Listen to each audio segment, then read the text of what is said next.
الحمد لله رب العالمين وأصلي وأسلم على المبعوث رحمة للعالمين نبينا وإمامنا محمد وعلى آله وصحبه ومن تمسك بيده ودعا بدعوته إلى يوم الدين. أما بعد، اللهم صل على محمد اللهم صل على محمد وعلى آل محمد كما صليت على إبراهيم وعلى آل إبراهيم إنك حميد مجيد. اللهم بارك على محمد وعلى آل محمد كما باركت على إبراهيم وعلى آل إبراهيم في العالمين إنك حميد مجيد. اللهم علمنا ما ينفعنا وانفعنا بما علمتنا. سبحانك لا علم لنا إلا ما علمتنا إنك أنت العزيز الحكيم. السلام عليكم ورحمة الله تعالى وبركاته. How am I supposed to remain steadfast in 2022? That's all that needs to be said or asked. LGBTQ, XYZ, liberal, progressive, modern, secular, misguidance, shirk, kufr, bid'ah, wars, racism, prejudice, discrimination, etc., etc., etc. All of those ills and cancers and diseases, all of those obstacles, all of those pitfalls, all of those means of Allah Azza wa Jal being angry with you. All of those reasons behind going to the fire of hell, whatever name or title is given, all of those things can be summarized in the modern world today. How do I survive? But instead, I don't want to just survive, but I want to excel. I want to prosper. I don't want to just get by. I don't want to have a D or a C. I don't want to win the game, win the championship by 2 points. I don't want it to be a close game. I want to win. I don't want to win with ease. I want to excel. I want to reach high levels. I want to be a good Muslim, a strong Muslim. I want to be a successful Muslim. First and foremost, the success and the salvation, the deliverance of my soul. And then, then, the success in this worldly life. How do I accomplish that? Living in a place as such, a world as such, in which you're being attacked from every single angle, every direction, every front. Muslims are fighting. Muslims and non-Muslims are fighting. Muslims of one country, of one ethnicity, of one heritage are fighting. One masjid are fighting. One household is fighting. How do I survive as a teenager? How do I survive as an adolescent? How do I survive being 10 or 8? Abby wants me to do something, but mommy says no. Umi wants me to do something, but dad says no, do it my way. My big brother is pressuring me. My little sister is pressuring me. The people at school are pressuring me. My friends are pressuring me. To be honest with you guys, and I go on and on and on talking about the different types of pressure and the battle, the fronts that you're fighting, I don't see how you're going to make it. For real. I don't see how you're going to succeed, let alone excel. And when you have so many things to worry about, so many people forcing you, pressuring you, everybody's looking for something. Everybody wants you for something. The people in the streets, that's how they want you to be. The people in the masjid, that's how they want you to be. Your parents want you to be like this. Your siblings want you to be like that. You yourself want to be, rather you're confused. What do I want to do? I want to do the right thing all the time, sometime. I don't want to be a gangster, a rapper, this or that, a basketball player, a scholar. I'm confused. I don't know what to do. I want to make lawful money or unlawful money. I want to get good grades, or the people that don't go to school and study are going to make fun of me. And they say you're a nerd or you're corny. You don't have no social life, etc., etc., etc. So for real, to be honest with you guys, I don't envy you growing up in this era. It's challenging, it's tough. And the road is long. And to be quite frank, many of us aren't going to make it. That's a sad reality. And if I sat in front of you and I gave you total optimism, and if I said that everybody's going to make it, no one's going to fall off, no one is going to go through anything, then I'll be a liar and I'll be deceptive. I would be deceitful. So the bitter reality is, the harsh reality is, we live in tough times. And there are many challenges that you all must face. Like there are different challenges that I have to face. Some of which you know, others you may not know about. But what's important is the struggle, the everyday struggle of staying sane, being Muslim, doing the right thing, being righteous, making the salah, fasting, praying, wearing your hijab, avoiding drugs and crime and getting caught up, being disrespectful and disobedient to your parents, living in the modern world in the United States, but not forsaking or betraying your original culture. It's tough. And we know that the strong are the only ones that will survive. If you're weak, if you hesitate, if you think too much, if you daydream, if you lollygag, if you hang around the wrong type of people, you think that life is just a joke and it's easy and it's simple and you can waste your time, then you'll become a victim and a statistic, and as a fact. But if you realize that it isn't so sweet, it isn't so easy, but the reward for doing the right thing, the feeling of accomplishing, of working hard, you eat from your own labor. The fruits are so sweet, the sweetness which you can never ever forget. You'll never be able to forget how sweet it is when you do the right thing, when you work hard, and when you succeed. It's a feeling that can't never ever be forgotten. And the same applies to when you do the wrong thing, when you don't pay attention, when you don't focus, you take it as a joke, you think it's sweet, you think it's simple, and you regret. And you realize, I wasted my life. I could have done better. Why am I here? Or someone asks you, when we go and visit the jails, and we see the young brothers in the jail cells, young, we say, what are you doing here? I know your father. You come from this type of family. Him, unfortunately, let's be real, we all said he was going to end up here. Allah mustaan, yani, you know, whatever the reason may be, broken home, whatever. But you're not supposed to be here. You're supposed to be up there, upstate, 4 or 5 hours away in the college. You're supposed to be the imam in the masjid. You were in top place in the Quran and recitation when you were 6 years old. I used to teach you Quran. What are you doing here? Or the janazah. Who we burying today, right? This one, that one, no, we burying little Abdurrahman. What? Little Abdurrahman? With the curly hair from such and such? Yeah, little Abdurrahman, he got shot, he got killed. La ilaha illallah. So you guys get the point I'm trying to make. Is that when you realize that you messed up, you wasted the opportunity that Allah Azza wa Jal gave you, you had the potential to do better, to be better, to accomplish some type of greatness in the deen, first and foremost, and then in the dunya. So my message to you guys, obviously we have a mixed crowd. There's older brothers, older sisters, younger sisters, is life is real. Life is not a joke. Being a Muslim isn't a joke. Islam is real. Islam is not a joke. And don't think for one day that you can take a vacation and a break. Even when you're having fun, even when you're chilling, even when you're performing recreation, you have to have the proper mindset that I'm a Muslim. And that the shaitan is real. And that there are human beings who are worshipers of the shaitan and they're real. And all of them want something from me. They want to snatch my soul. They want to mislead me. They want to misguide me. They want me to be like they are. So you're not like the average person if you're Muslim. You're not like everybody in your school or your block or your building if you're a Muslim. You're not like everybody if you come from a household of the Quran, of knowledge.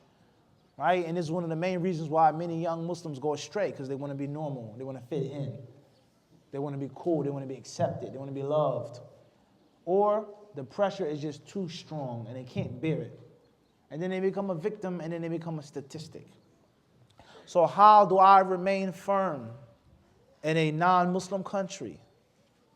How do I remain firm in a country that's pushing to lead in a secular life, a godless life, a faithless life? You work, you make money, you buy things, you spend, you're a consumer, you watch sports, you deal with politics, you eat, you drink, you fulfill your desires, and that's it. And then God will forgive you. Whether you go to church one day out of the week, or you go to the mosque one day out of the week, or whether you're just Jewish because of your lineage, but you're not practicing anything from the sacred Jewish scriptures and teachings, or whatever else your background may possibly be. We live in a society that doesn't promote people to worship Allah, let alone worship Allah alone. We don't live in a society that promotes obedience to the Creator. We don't live in a society in which a deen is a way of life and death, but at best, the deen is just a faith that's in your heart, on your neck, your pendant that you wear, one day out of the week, a holiday, and then that's it. That's your deen. As far as how you eat, how you drink, how you dress, how you earn your money, how you save your money, how you spend your money, what you do with your sexual desires or don't do with your sexual desires, how you live as a person, the day-to-day stuff, that's not a part of your faith. All right, so it's not easy, and I'm not going to sit in front of you and act like that it's easy. However, there lies no doubt. There are ways out. There are ways out of the trouble and of the problems. Whatever that trouble may be, whatever that problem may be. With regards to what was mentioned in the topic, LGBTQ. How do I survive the onslaught? Every movie that I watch, rainbows. Rather, they're coming out with movies now in which the characters, whether they're superheroes or animated figures, that are full-fledged gay homosexual. Not something that's hidden or subliminal, not an insignia, but this main character is open, plain homosexual. And these are the movies that our children are watching. Our children, they go to school and they're being taught these things. And they're being taught things worse than that. So the moral of the story is, guys, is that it's a battle and it's a war. All right? It's not easy, it's not simple, unless Allah subhanahu wa ta'ala makes it simple and makes it easy for you. So how to remain steadfast, how to remain focused, how to protect yourself, how to protect your loved ones, your friends, your family members, those who are around you, those are the ways out. And perhaps we'll mention some of them, bi'idhnillahi ta'ala. But I do want to warn you guys, is that the threat and the danger is real. 2022 isn't like 2000, 2000 isn't like the 90s, the 90s aren't like the 80s aren't like the 70s and the 60s. Things that were unthinkable 20 years ago are staple parts of movies and cartoons. Things that were only a means of escalated violence is now normal. Back in the 70s and the 60s when people fought, people that lived on the streets, somebody got stabbed, somebody got cut with a razor blade, right? Beat up, jumped. But for somebody to get shot dead in the street was up there. Nowadays, the simplest, smallest, easiest thing, pow, just like that. Life is cheap, blood is cheap. So the people that live the street life now is none like the people who lived the street life 20 years ago and 20 years ago and 20 years ago. That's the point I'm trying to get across, all right? But with all of that being said, there are ways out. And when Allah subhanahu wa ta'ala wants to make it easy for his servant to do the right thing, Allah will do so. And it becomes easy for you to do the right thing by Allah subhanahu wa ta'ala's permission. So these are some of the things that we want to mention and some of the things that we want to talk about bi'idhnillahi ta'ala. All right. So after that dramatic introduction, you have to understand that remaining fast is split into two pieces. It isn't one piece, two. One piece of being a good Muslim in simple terms, doing the right thing, you do not control. It's out of your hands. And another piece or another section, you doing the right thing, you being a good Muslim, you remaining steadfast, is something that you do control and you're responsible for controlling. And you can't blame no one or nothing else. You can't blame your Creator for your misguidance. So from one aspect, it isn't something that we possess and control. And from another aspect, it what? It is what? It is something that we do have the ability to do. Everybody understand this? So the first half is that the Prophet ﷺ, he tells us, إِنَّ قُلُوبَ بَنِي آدَمَ بَيْنَ أُصْبَعَيْنِ مِنْ أَصَابِعِ الرَّحْمَنِ يُقَلِّبُهَا كَيْفَ يَشَاءُ أو كما قال عليه الصلاة والسلام. The authentic hadith states that the hearts of all servants, the hearts of the human beings, lie between the two fingers of Ar-Rahman. And he turns those hearts, he moves those hearts, he inverts those hearts, كَيْفَ يَشَاءُ, as he wills. One day you're a believer, the next day you're a disbeliever. Guidance was given to you, guidance was taken away from you. That isn't in your hands. Levels of guidance, right? Think about what you used to do a year ago, 5 years ago, how much prayer you used to make, how many extra days of fasting. When was the last time you fasted an extra day? When was the last time you picked up the Quran? When was the last time you memorized a new surah? Back in the day, before this happened, before you went through this fitna, you used to read and memorize so much. There's levels of guidance. There are levels of guidance that is in the hands of Allah subhanahu wa ta'ala, no one else. No one owns or possesses the guidance. So, how do I make sure and how do I assure for myself that I'm getting the guidance from the one who possesses it? There's an answer to that. And the second half is the responsibility that I, you, us, we all hold. And that's the brain that Allah gave you. Allah gave you aql. He gave you a brain. And He allowed you to make a decision to discern right from wrong. And it is your job to think about everything before you do something. As they say, you must think first before you move. Everybody understand this? You have to think first before you move, like you're playing chess. You just don't move the piece. You don't move the piece haphazardly, but you have to look at all of the squares. You have to look at all of the pieces. You have to look at the specific role of this piece, the beginning, the middle, and the end game. Why am I moving this piece, and where am I moving this piece to? You have to think first. And just because you know something is a good move or a bad move, it doesn't mean that you're going to have the patience to act upon what you know is right, unless you discipline yourself. So guidance, from one aspect, is in the hands of Allah only.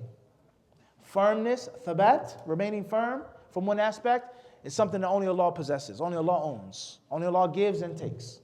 And from another aspect, you can guide yourself or guide others. You can be firm, you can be upright, you can be steadfast, and that starts with your head, thinking. Is Allah going to be pleased with me, or is Allah going to be angry with me? Does this make any sense? Am I going to regret what I do? Am I going to feel bad? Do I have to hide? What is it going to lead to? What are the consequences? You have to think first. And then you have to act accordingly. So, bi'idhnillahi ta'ala, remaining steadfast, you have to ask Allah to keep you steadfast, first and foremost. And then when you make dua, before, during, and after, you got to act accordingly. You got to do the right thing like you want to be guided. And there are different elements and aspects of that. So the dua that you make for Allah to keep you guided, first and foremost, is Ihdina siratal mustaqim. Guide us to the straight path. But why do we say that every day? Raise your hands if you're not a Muslim in this masjid. Any non-Muslims here with us? Not even one? Everybody here is a Muslim? Raise your hand if you are a Muslim. Everybody's a Muslim. All right, what's the first surah that you learned when you were a little kid? You sure? Not Surah Baqarah? Fatiha. All right, tayyib. So what do you say in Fatiha? What do you say in that surah every day? Bismillah ar-Rahman ar-Rahim? I can't hear. Teach me.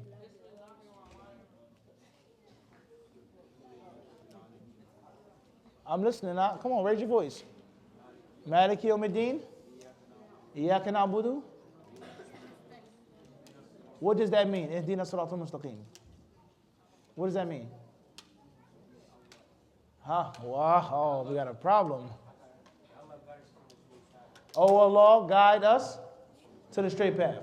Okay, but you just told me that you're Muslim. Right? So are you upon the crooked path or the straight path? So how does it make sense for you to say, oh Allah, guide me to the straight path if you're already on the straight path? Do you have doubts about Islam? So what does that mean then? It's me and you talking, What does that mean? You understand the question? You ever ask yourself that question? What does that mean when we say Ihdina siratal mustaqim? Guide us to the straight path. What does that mean? Continuing guidance. Meaning Allah has already guided you, but you want Him to what? To continue guiding you. Anybody else? What does that verse from Surah Fatiha mean, guys? Everybody paying attention, inshallah? Everybody focusing on the class. People coming and going, lights, this one, that one. Focus on the class, guys. What does that mean? Guide us to the straight path. Guide us to Jannah. Excellent answer. Anybody else? To keep us on the straight path. Meaning just because you have it now doesn't mean that what? You're going to stay there. Excellent answer. MashaAllah. I'm listening, Akhi.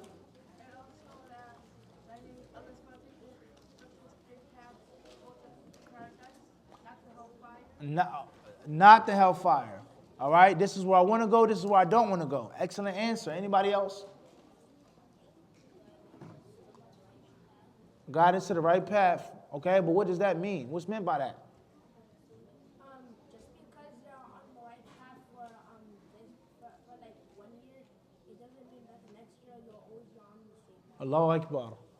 Next year, 12 months later, who knows how you want to live? All right, great answers. So 2 basic points, guys. Oh Allah, guide us to the straight path. The scholars of Islam have taught us, هذا سؤال من العبد لربه عز وجل لأمرين اثنين أحدهما تثبيت الموجود والآخر تحصيل المعدوم. تثبيت الموجود وتحصيل المعدوم. As you ask Allah Azza wa Jal to allow what you already have to remain solid, to be weighed down, bolstered down. What you got, you want to keep. And then you ask Allah Azza wa Jal what? For more, like business. What's the first rule of business? Nope. You're not a good businessman. You're not a good hustler. Huh? To keep the capital. Not to lose money. Principle number 1. If you're an entrepreneur, if you have your own business, 3 to 5 years, they say you shouldn't what? Look for any profit. No profit. Saving, getting your name out there, getting your brand out there, building up your clientele, right? And most importantly, we can have a slow day, we can have this, but we can't lose the capital, what I invested. I may not make a dime, but I can't lose money. And then once you establish your clientele, people know that your place is open or online or whatever, you have good service, you have good product, you have friendly service, et cetera, et cetera, et cetera. Now you start looking opportunistically. And that's to do what? You want to make money now. You want to profit in abundance. You want to make a lot of money. You want your business to swell. You want to expand. You want to open up another branch, right? You want to have a larger location, right? You want to offer more things to your customers, right? So that is what we mean when we say, oh Allah, guide us to the straight path. Oh Allah, never ever take Iman away from us. Never ever allow us to go to kufr, as the Prophet ﷺ tells us, with regards to experiencing the sweetness of Iman.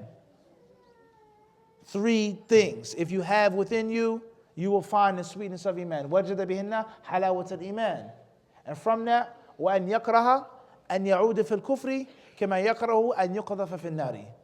It's for you to hate to go back to Jahiliyyah after Allah saved you from it, like you would hate to be burnt alive. So, oh Allah, never ever allow us to leave Islam, period, no matter what. And at the same time, guys, we don't sit still. You don't want your business to just sit still. You've established the name. Now it's time to do what? Move forward. And you ask Allah for more guidance, more knowledge, more good deeds. You ask Allah to make you a good example and imam for others, to help others. Wahakadha. So this is one aspect of a dua that you make to remain firm in light of A, B, C, D, E, F, what's in the world today. Everybody clear on this or not?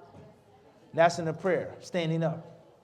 And there are other parts in the prayer, such as when you say, as the Prophet ﷺ would say, Ya muqallib al-qulub, Ya musarrif al-qulub, thabbit qalbi ala dinik, sarrif qalbi ala ta'atik, or ila ta'atik. O Allah, He who possesses the hearts, you are the possessor of the hearts, the mover of the hearts. Move my heart towards Iman. Move my heart towards faith. So you make dua to Allah subhanahu wa ta'ala. That's step number 1. Not how much knowledge you have, not the company that you keep, but the prayers that you make to Ar-Rahman. Inshallah ta'ala, we'll stop now for the adhan. We got to come back when the concentration is better, inshallah ta'ala. It's time for the adhan now, and we'll stop. And hopefully after the salat, we'll continue. Bidnillahi ta'ala. You got copyright on that recording? Sorry, sir. You got permission to record? Sorry. I should have asked, but you already. My lawyer will contact you. Don't do that to me, please.